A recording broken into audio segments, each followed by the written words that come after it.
Hello दोस्तों, आपका मेरे चैनल मार्गदर्शन पे बहुत बहुत स्वागत है। तो दोस्तों, आज मैं बात करूंगी कि संध्या समय कौन कौन से ऐसे कार्य हैं जिन्हें करने से घर में दरिद्रता आती है। तो दोस्तों, सबसे पहली बात तो यह है कि संध्या वेला में कुछ इस प्रकार के कार्य हैं जिन्हें करने से दरिद्रता आती है और जिन्हें हमारे शास्त्रों के हिसाब से निषेध माना जाता है, यानी उन कार्यों को संध्या वेला में करना निषेध माना जाता है। तो दोस्तों, संध्या वेला में पूजा पाठ भक्ति इस प्रकार के कार्य करने से, संध्या और ब्रह्म मुहूर्त में इस प्रकार के कार्य करने से उस पूजा का फल जो है आपको अधिक मिलता है और यह समय जो पूजा पाठ के लिए काफ़ी श्रेष्ठ होता है। तो इसलिए यह समय जो है आप पूजा पाठ में लगाएं और कुछ ऐसे वर्जित कार्य हैं जिन्हें आपको संध्या समय में नहीं करना है। तो दोस्तों, संध्या वेला जो है निषिद्ध मानी जाती है, निषेध मानी जाती है और वो इसलिए भी निषेध मानी जाती है क्योंकि आपको पता होगा कि इसी समय जो हिरण्यकश्यप था उसकी कहानी आप सब लोगों को पता होगी कि उसका वध जो है वह भगवान नरसिंह ने वह संध्या वेला में ही किया था। इस हिसाब से भी यह वेला हमारे उन कार्यों के लिए, यानी जिन कार्यों की मैं चर्चा करने जा रही हूँ आपके साथ, उनके लिए काफ़ी निषेध मानी जाती है। क्योंकि दोस्तों, भगवान नरसिंह ने इनका वध, हिरण्यकश्यप का वध जो था वह संध्या बेला में ही किया था, क्योंकि ना तो दिन में उसका वध करना था ना रात में। तो यह संधि बेला जो दिन और रात दोनों को जोड़ रही थी, इस वेला में भगवान ने उसका वध किया था। तो इसलिए भी यह वेला काफ़ी निषेध मानी जाती है। और इस समय में उस प्रकार के जिन कार्यों की मैं चर्चा करने जा रही हूँ आपके साथ, तो इस प्रकार के कार्य करने से माँ लक्ष्मी भी रुष्ट हो जाती हैं और रुष्ट होकर के वह हमारे घर से अपना निवास स्थान हटा लेती हैं। क्योंकि आपको पता है, शाम को हम दीपक जलाते हैं, पूजा करते हैं, माँ लक्ष्मी का आह्वान करते हैं, क्योंकि वह संध्या समय जो है विचरण करती हैं और जिसका घर उन्हें शुद्ध पवित्र और सदाचरण वाला दिखता है उसके घर में वह निवास करती हैं। और जिसका घर जो है, जिन घरों में यह वर्जित कार्य हो रहे होते हैं, माँ लक्ष्मी वहाँ से अपना वास हटा लेती हैं। तो दोस्तों, मुझे नहीं लगता कि कोई ऐसा मनुष्य होगा जो धन नहीं चाहेगा। धन की इच्छा हम सभी को रखती है और होना भी चाहिए, क्योंकि धन के बिना जीवन की कल्पना बहुत मुश्किल है। अब चलिए देख लेते हैं कि ऐसे कौन कौन से काम हैं जिन्हें हमें शाम के समय नहीं करना चाहिए। तो दोस्तों, सबसे पहला और मुख्य काम है, शायद आपको पता भी होगा कि शाम के समय हमें अपने घर की साफ़ सफाई नहीं करनी चाहिए। अगर आपको अपने घर की साफ़ सफाई करनी है तो आप शाम के पहले, यानी जब सूरज डूब रहा होता है उससे पहले आप अपने घर की साफ़ सफाई अच्छी तरह से करके और पूजा पाठ शुरू कर दें। बहुत सी कामकाजी महिलाएं होती हैं जिन्हें कि मतलब टाइम शाम के समय ही मिलता है। तो मैं यह कहूँगी कि आप अन्य कार्यों को संध्या समय में कर लीजिएगा और साफ़ सफाई का जो भी काम आपका है वह सूरज डूबने के पहले ही निपटा लें तो काफ़ी उत्तम है। क्योंकि दोस्तों, यह जो चीज़ें होती हैं काफ़ी छोटी छोटी होती हैं। बहुत सी, मतलब जैसे मैंने अभी आपको बोला, और आपको हो सकता है कि आपकी दादी नानी बड़े आपको बताते हों कि शाम के समय में झाड़ू नहीं लगाना चाहिए। तो दोस्तों, इन कार्यों का काफ़ी महत्व है, क्योंकि हमारे शास्त्रों के अनुसार हर एक कार्य को करने के लिए एक समय बताया गया। यहाँ तक कि विवाह, शादी, मुंडन, जनेऊ जो भी कार्य हैं वह निर्धारित समय शुभ मुहूर्त में ही होने चाहिए और तभी यह हमारे लिए काफ़ी फलदायी होते हैं। अब अगला कार्य क्या है? सोना। तो संध्या के समय सोना बिल्कुल निषेध है। सोना, अगर कोई बीमार है, रोगी है, तो उसकी बात अलग है, फिर वो सो सकता है, परंतु जो मनुष्य स्वस्थ है उसे शाम के समय में शयन नहीं करना चाहिए। शाम के समय में शयन करने से माँ लक्ष्मी जो है उससे रूठ जाती है। क्योंकि दोस्तों, साधारण सी बात है, अगर आपके घर कोई आने वाला है या आ रहा है कोई मेहमान और उस समय आप उसका सो रहे हैं, सो के उसका स्वागत कर रहे हैं, तो आपके मेहमान को कैसा लगेगा, यह बात आप खुद समझिए।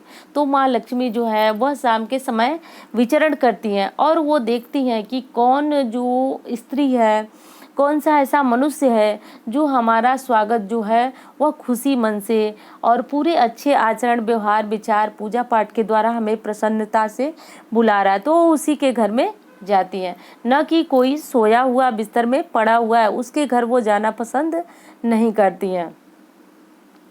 अब अगली चीज़ है पढ़ना। तो शाम के समय जिस समय सूरज डूब रहा है दोस्तों, उस समय पढ़ाई का काम थोड़ी देर के लिए रोक देना चाहिए, क्योंकि माँ लक्ष्मी का उस समय आपको थोड़ी देर के लिए स्मरण करना चाहिए। और अगर बच्चे हैं तो मैं मानती हूँ उनके ऊपर काफ़ी प्रेशर होता है होमवर्क और काम का, तो उस टाइम में आप उनको कुछ पसंदीदा चीज़ें उनकी खेलने को दे दें और जो पढ़ाई का काम है वह थोड़ी देर के लिए रोक दें।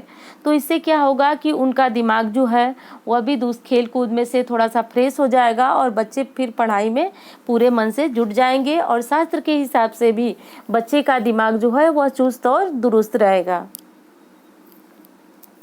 अगली चीज़ है दोस्तों कि संध्या वेला में आप कुछ नहीं कर सकते हैं। आप अगर बहुत व्यस्त हैं और आप कुछ नहीं कर सकती हैं या कर सकते हैं, तो आपको यह एक काम जरूर करना चाहिए, जिसे मैं बता रही हूँ आपको, दावे के साथ कह रही हूँ कि अगर आप यह काम करेंगे तो आपके घर में चाहे कितनी भी नकारात्मकता हो, बीमारी हो और कर्जा हो, यह सब धीरे धीरे समाप्त हो जाता है और आपका परिवार जो है उन्नति की तरफ बढ़ता चला जाता है। तो अब वो काम क्या करना है आपको, शाम के समय आप कोई पूजा पाठ मत कीजिए, जितना टाइम है उतना भगवान का नाम लीजिए, परंतु आपको शाम के समय 3 दीपक जरूर लेना चाहिए। 3 दीपक आपको जरूर लगाना चाहिए। 3 दीपक का मतलब मैं ये नहीं कर रही हूँ कि आप रोज कच्ची मिट्टी का दीपक लाएं, आप वही दीपक लगाइए जो मंदिर में हम रोज रखते हैं, पीतल वगैरह का, स्टील जो भी आप यूज़ करते हैं, वैसे पीतल का हो तो ज़्यादा उत्तम है। तो आप यह दीपक लीजिए और उस 3 दीपक लीजिए, एक आप अपने मुख्य दरवाजे के पास रखिए, दूसरा आप अपने मंदिर में रखिए और तीसरा तुलसी माँ के पास लगाइए। दोस्तों पूरे दावे के साथ कह रही हूँ, आप इस उपाय को करेंगे तो 1 साल के अंदर अंदर आपकी समस्त परेशानियाँ जो है वह दूर हो जाएंगी। तो आप किसी प्रकार की कोई पूजा नहीं कर सकते हैं, परंतु यह काम आपको कर लेना चाहिए। अगली चीज़ है शाम के समय खाना नहीं खाना चाहिए। थोड़ी देर की बात होती है दोस्तों, अगर जिस समय सूरज डूब रहा हो तो उस समय इन कार्य जो हमारे शास्त्रों के अनुसार निषेध बताया गया है, इन कार्यों को न करना हमारे लिए काफ़ी उत्तम होता है। तो जो भी आप खाने पीने का काम है वह शाम के समय न करें, क्योंकि आजकल जो है लोग थोड़ा सा पुरानी परंपरा को फिर से मानना शुरू कर दिए और मानना भी चाहिए कि जैसे शाम के समय जल्दी खाना खाना है, ठीक है जल्दी खाना खाना है, परंतु सूर्यास्त के समय आपको भोजन नहीं करना है। सूर्यास्त जैसे हो जाए उसके बाद आप खाना पानी जो भी खाना चाहे आप खा सकते हैं। अगली चीज़ है किसी को उधार देना। तो दोस्तों किसी को संध्या समय उधार मत दीजिए, पैसे मत दीजिए। और कुछ ऐसी चीज़ें हैं जैसे दूध है, दही है, प्याज है, तो इन चीज़ों को अगर आप संध्या के समय किसी को उठा के देते हैं तो ऐसा मानिए कि आपने अपने घर की लक्ष्मी, अपने हाथ की लक्ष्मी दूसरे को उठा के दे दी, अपनी खुशहाली दूसरों को उठाकर दे दी। तो इस प्रकार की चीज़ें आपको संध्या के समय नहीं देना चाहिए। अगली चीज़ है कि पैसे का लेन देन भी संध्या के समय, जिस समय सूरज डूब रहा उस समय टाल दीजिए। और अगर बहुत आवश्यक हो, आपको पता हो कि वो पैसे आपको अभी देने ही हैं, तो आप फटाफट अपने घर के मंदिर में जाइए और पहले एक दीपक लगाइए, उसके बाद जिसे पैसे देना हो आप दे सकती हैं। और उधार देने से आपको ज़रूर बचना चाहिए, उधार तो नहीं देना चाहिए आपको। और रही बात प्याज और दूध दही की, तो अगर आपके अड़ोस पड़ोस से कोई मांगने आ जा रहा है तो आप उससे कहिए कि मैं थोड़ी देर बाद आपके घर भिजवा दे रही हूँ, या अभी मैं थोड़ी सी व्यस्त हूँ, आप थोड़ी देर बाद आके ले लीजिए। परंतु संध्या के समय इन चीज़ों को देने से आपको बचना होगा। और एक बात मैं आपके साथ स्पष्ट कर देना चाहती हूँ कि जो भी यह कार्य आप करते हैं, जो भी कार्य जो अभी चर्चा हुई आपके साथ, जो भी आप कार्य करते हैं अच्छा या बुरा, तो उसमें थोड़ा सा आपको सब्र रखना पड़ेगा। तो जैसे शाम के समय झाड़ू न लगाओ, पोछा न लगाओ, साफ सफाई न करो, खाना न खाओ, सोना नहीं है, तो अगर आप सब्र के साथ इन कार्यों को करते हैं तो अति शीघ्र आपको इनका रिजल्ट मिलता है। और अगर आप 1 महीने 2 महीने किए और कहे कि इससे कुछ नहीं होता है और फिर से अपने पुराने रूटीन में आ गए, तो दोस्तों यह चीज़ें आपके लिए अच्छी नहीं होगी। क्योंकि देखिए, जब आपके जीवन में नकारात्मकता आती है और आपके जीवन में ऐसा लगता है कि चारों तरफ से जो है मतलब खुशहाली ख़त्म हो गई है, तो उस समय आप क्या करते हैं? उस समय आपको लगता है अरे मैंने किसका क्या बिगाड़ा, ये सब मेरे साथ हो रहा है।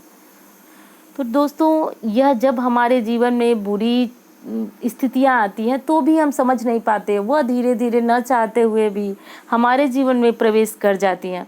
ठीक उसी तरह अगर आप अच्छे कार्य करते जाते हैं, करते जाते हैं, सब्र के साथ चलते जाते हैं, तो एक न एक दिन दोस्तों उम्मीद रखिए वह समय आता है जब आपकी स्थिति बहुत अच्छी हो जाती है और आपको महसूस होने लगता है कि आप अच्छे हो गए। परंतु आपको उन कार्यों को जो आपको अच्छाई की तरफ ले जाने वाले कार्य हैं, उन्हें छोड़ना नहीं है।